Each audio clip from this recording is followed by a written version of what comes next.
श्री शिवाय नमस्तु भीम हर हर महादेव। स्वागत है आपका हमारे चैनल सनातन धर्म का संसार पर। दोस्तों, आप सभी लोग जानते हैं कि 6 अप्रैल 2024 को है प्रदूषण व्रत। और दोस्तों, ये चैत्र महीने में पड़ने वाला प्रदूषण व्रत है, इसीलिए इसकी बहुत ही बड़ी और विशेष महत्वता है। ये प्रदूषण व्रत पूरे साल में एक बार आता है, जो कि चैत्र महीने में पड़ता है। इसी के साथ में दोस्तों, आप सभी लोग जानते हैं कि 8 अप्रैल 2024 को है सोमवती अमावस्या। दोस्तों, सोमवती अमावस्या का एक ऐसा दिन होता है जो कि कई महीनों बाद आता है। लोग इसका बहुत बेसब्री से इंतजार भी करते हैं।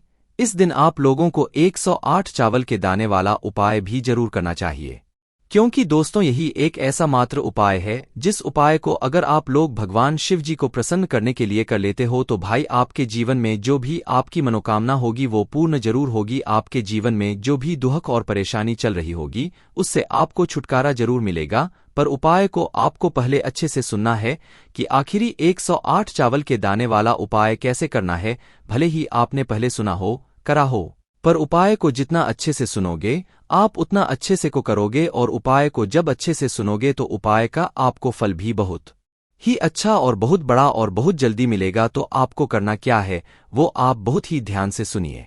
देखिए, 108 चावल के दाने वाला उपाय सबसे पहले हम लोग ये समझ लेते हैं कि करना किसको है, कौन कौन ये 108 चावल के दाने वाला उपाय कर सकता है।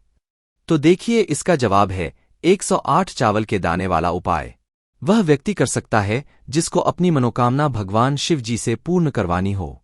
किससे पूर्ण करवानी हो? भगवान शिव जी से। क्या आपके जीवन में कोई दुख और परेशानी चल रही हो, आपको उससे छुटकारा प्राप्त करना और वो आप भगवान शिव जी से प्रार्थना करना चाहते हो, या आपके कोई मन की बात है, दिल की बात है जो आप भगवान शिव जी से कहना चाहते हो, या मात्र भगवान शिव जी को प्रसन्न करने के लिए करना चाहते हो, तो आप लोगों को ये 108 चावल के दाने वाला उपाय करना चाहिए। और किसको करना चाहिए? जिसकी मनोकामना जिसको पूर्ण करवानी हो, जिसकी दुख और परेशानी दूर करनी हो, या जिसका कोई भी काम हो उसे पूरा करवाना हो, तो कोई भी व्यक्ति इस उपाय को कर सकता है। जरूरी नहीं है घर का कोई भी एक व्यक्ति इस उपाय करें, घर की सभी सदस्य भी अपने लिए इस उपाय को कर सकते हो, पर अलग करना होगा। अगर पूरे घर में कोई एक व्यक्ति इस उपाय को अपने पूरे घर परिवार के लिए करना चाहता है तो वो घर की बड़ी माताओं बहनों में से कोई भी एक माता बहन कर सकती है। माता बहनें घर में उपस्थित ना हो तो फिर घर का कोई बड़ा पुरुष भी इस वाले उपाय को अपने पूरे घर परिवार की सुख और शांति के लिए, मनोकामना पूर्ति के लिए कर सकता है। कोई दिक्कत वाली बात यहाँ पर नहीं है। तो आप लोगों को ये बात समझ आ गई। अब इस 108 चावल के दाने वाले उपाय को आपको किस समय करना है? सुबह के समय करना है कि शाम के समय करना है? किस समय करना है? तो देखिए, विशेष रूप से अगर आपकी इस 108 चावल के देने वाले उपाय को हम किस समय करें तो सुबह के समय करोगे तो ज्यादा बेहतर है।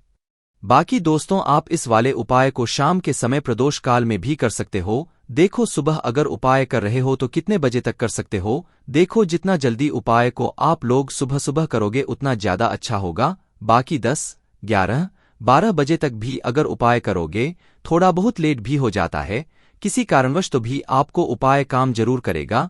वहीं अगर शाम की बात करें तो देखो, शाम के समय का एक प्रदोष काल होता है।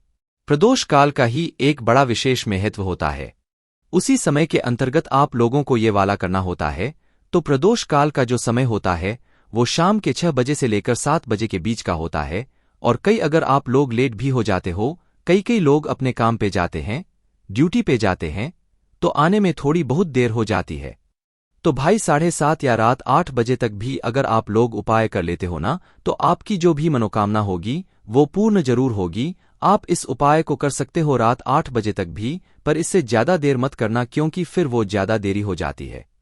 तो आप लोगों को समझ आएगा कि आप इस उपाय को सुबह के समय भी कर सकते हो, शाम के समय भी कर सकते हो, पर विशेष रूप से सुबह के समय करना। अब देखिए, जब हम उपाय कर रहे हैं 108 चावल के दाने वाला उपाय, तो क्या सिर्फ हम 108 चावल बनाने वाले उपाय करने के लिए शिवजी के मंदिर पहुंच जाए? नहीं, ऐसी बात बिल्कुल भी नहीं है। जब भी आप कोई उपाय करो तो हमें कभी भगवान शिव जी को ये नहीं दर्शाना है कि हम मात्र अपने फायदे के लिए उनके शिव जी के मंदिर में आए हैं या उनके पास आए हैं, वो भी उपाय को करने के लिए। तो उपाय को करने के साथ साथ में हमें क्या क्या करना होता है। भगवान शिव जी की पूजन अर्चना के लिए कुछ सामग्री लेकर जाना होता है, तो वो सामग्री क्या होगी वो भी हम आपको बता देते हैं। तो देखिए, जब आप अपने 108 चावल के दाने वाले को करने के लिए जा रहे हो तो उसके साथ में आप लोगों को पूजन अर्चना के लिए कुछ सामग्री भी जरूर रखनी है। जैसे सुबह के समय अगर आप लोग भगवान शिवजी के मंदिर जा रहे हो तो कम से कम 1 लोटा जल तो आप लोगों को लेकर जाना ही जाना है। और बाकी जो लोग प्रतिदिन शिव जी के मंदिर जाते हैं, 1 लोटा जल लेकर जाते हैं और भी पूजन सामग्री लेकर जाते हैं, उनके लिए कोई दिक्कत वाली बात नहीं है। वो अपनी वैसी की वैसी ही पूजन सामग्री लेकर जाएं, साथ ही में उपाय की सामग्री भी जरूर लेकर जाएं। क्योंकि दोस्तों, ये वाला जो उपाय है ये तब होगा जब आप पहले शिवजी की पूजन अर्चना करोगे, उसके बाद होगा, ठीक है।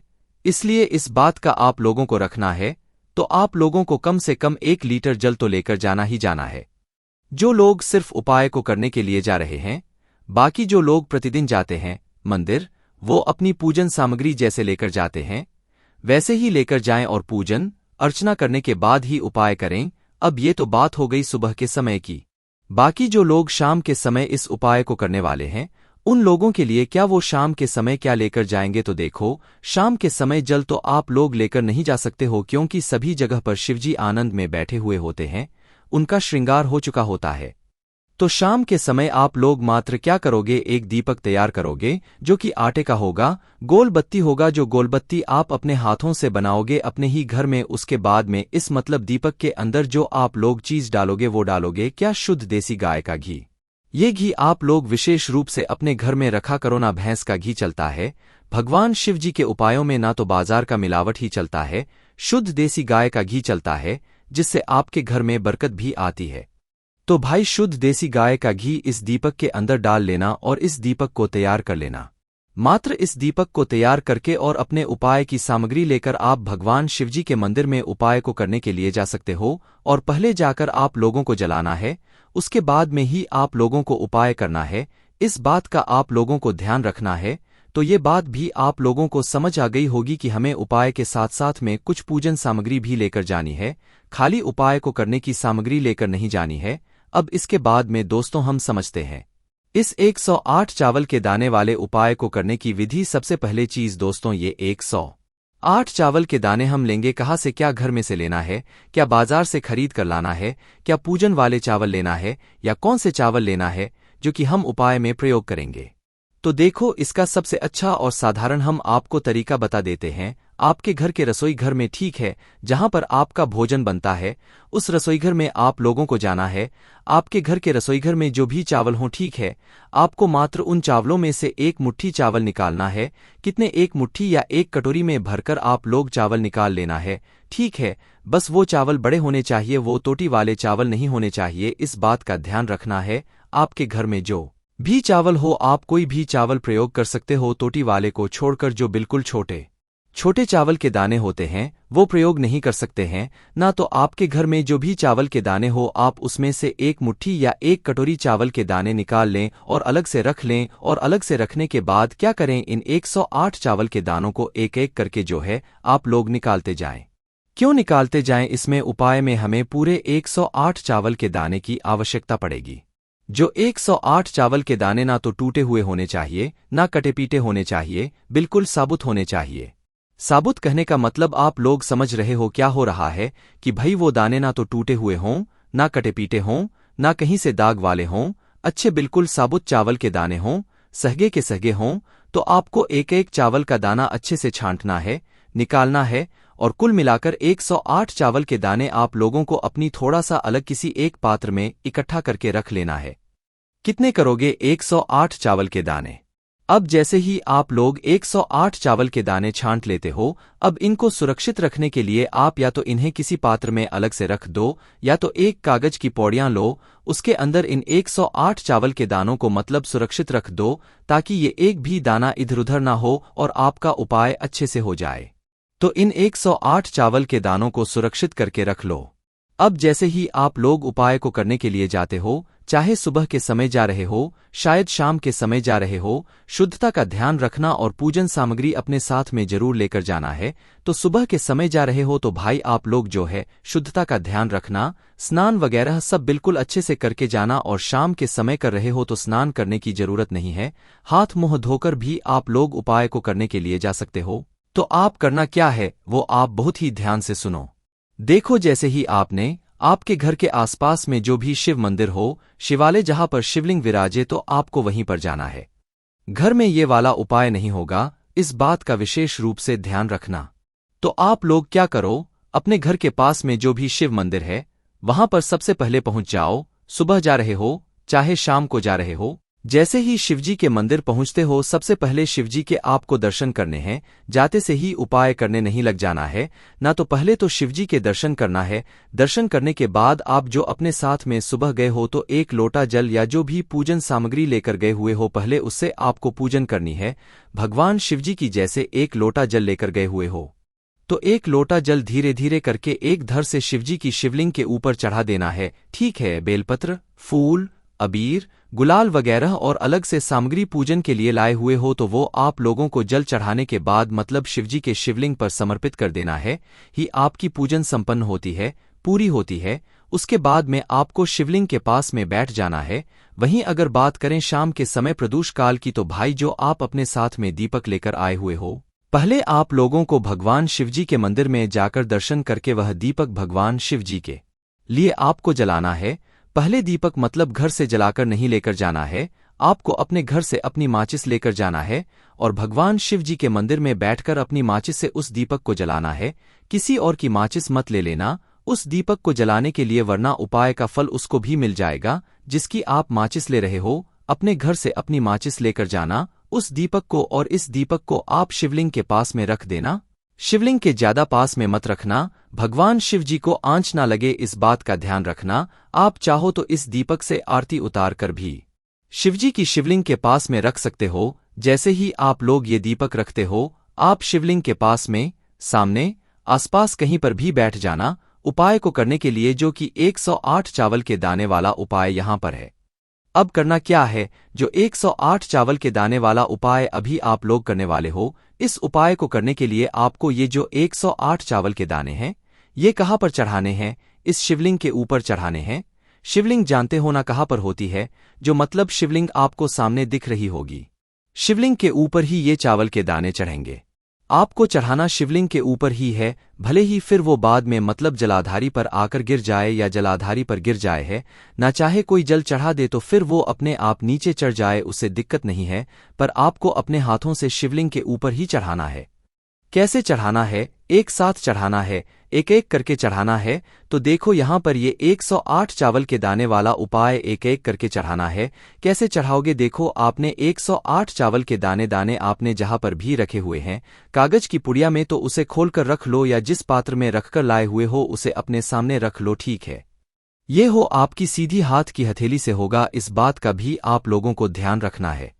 तो एक एक चावल का दाना उठाना है। जैसे कि एक चावल का दाना आपने उठाया, अपने मन में श्री शिवाय नमस्ते बोलना या मुख से भी बोल सकते हो श्री शिवाय नमस्ते, और एक चावल का दाना शिवजी के शिवलिंग के ऊपर चढ़ा देना। फिर दूसरा चावल का दाना उठाना, श्री शिवाय नमस्ते बोलना, शिवजी के शिवलिंग पर चढ़ा देना। फिर तीसरा चावल का दाना उठाना, श्री शिवाय नमस्ते बोलना और शिवजी के शिवलिंग पर चढ़ा देना। फिर चौथा चावल दाना उठाना, श्री शिवाय नमस्ते बोलना और शिवजी के शिवलिंग पर चढ़ा देना। तो कहने का मतलब क्या है, हर चावल के दाने को चढ़ाते समय आपको श्री शिवाय नमस्ते बोलना है, उसके बाद ही ये चावल का दाना शिवजी के शिवलिंग के ऊपर चढ़ाना है। जैसे ही आप लोग ये पूरे 108 चावल के दाने एक एक करके शिवजी के शिवलिंग के ऊपर श्री शिवाय नमस्ते बोलकर चढ़ा देते हो, उसके बाद में क्या करना है वो ध्यान से सुनना। देखो आखिरी वाला या 108वां चावल का दाना जैसे ही आप लोग चढ़ाने के लिए जा रहे हो, तो उस समय आपको एक बात का ध्यान रखना है कि 108वां जो चावल का दाना होगा वो आपको अपने हाथ में लेकर श्री शिवाय नमस्ते बोलकर जैसे ही उसे शिवलिंग पर चढ़ाओगे, तो भगवान से अपनी मनोकामना हाथ जोड़कर वहीं पर बोल देना। ये चढ़ाते समय ही आप लोग बोल देना कि हम इस मनोकामना के लिए अपना ये वाला उपाय कर रहे हैं, या अपनी इस दुहक और परेशानी के लिए ये वाला उपाय कर रहे हैं। आप हमारी ये दुहक और परेशानी दूर करना, या हम इस काम के लिए ये वाला उपाय कर रहे हैं, आप हमारे इस काम को सफल बना देना है तो आप लोगों को 108वें चावल के दाने को या आखिरी वाले चावल के दाने को चढ़ाते समय श्री शिवाय नमस्ते उसी शिवलिंग पर तो चढ़ा देना है। उसके बाद में अपनी मनोकामना विशेष रूप से बोलना है। अगर आप मात्र भगवान शिवजी को प्रसन्न करने के लिए ये वाला उपाय कर रहे हैं तो आपको कुछ बोलने की जरूरत नहीं है। मात्र भगवान शिवजी के सामने हाथ जोड़कर बैठकर श्री शिवाय नमस्ते का आप जाप कर लीजिएगा, वैसे ही प्रसन्न हो जाएंगे। जैसे ही आप अपनी मनोकामना बोलते हैं 108 चावल का दाना चढ़ा देते हैं, पूरे चावल के दाने चढ़ा देते हैं शिवलिंग के ऊपर। उसके बदले 2 मिनट भगवान शिवजी के शिवलिंग के सामने बैठकर ही आप भगवान से प्रार्थना कर लीजिएगा, निवेदन कर लीजिएगा, विनती कर लीजिएगा और वहां पर भगवान शिवजी को देकर वहां से उठ जाइएगा और आपका ये वाला उपाय यहां पर पूर्ण हो जाता है। अब बहुत सारे लोग ये भी पूछेंगे, क्या हम 108 चावल के दाने वाले उपाय को एक साथ नहीं कर सकते, मतलब 108 चावल के एक साथ शिवलिंग पर नहीं चढ़ा सकते? तो देखो, उपाय का अगर आपको अच्छा बड़ा और जल्दी फल चाहिए तो 108 चावल के दाने आपको एक एक करके ही शिवजी के शिवलिंग पर चढ़ाने, इस बात का विशेष रूप से ध्यान रखना है। बाकी दोस्तों यहां पर ये वाला उपाय पूर्ण हो जाता है। बहुत ही विशेष दिन पर आप लोग ये वाला उपाय करने वाले हो, इसलिए मौके को अपने हाथ से मत जाने देना। बाकी दोस्तों, इस उपाय करने में अगर आपको कोई भी दिक्कत समस्या आती है तो कमेंट करके पूछ सकते हैं। श्री शिवाय नमस्तु भीम, हर हर महादेव।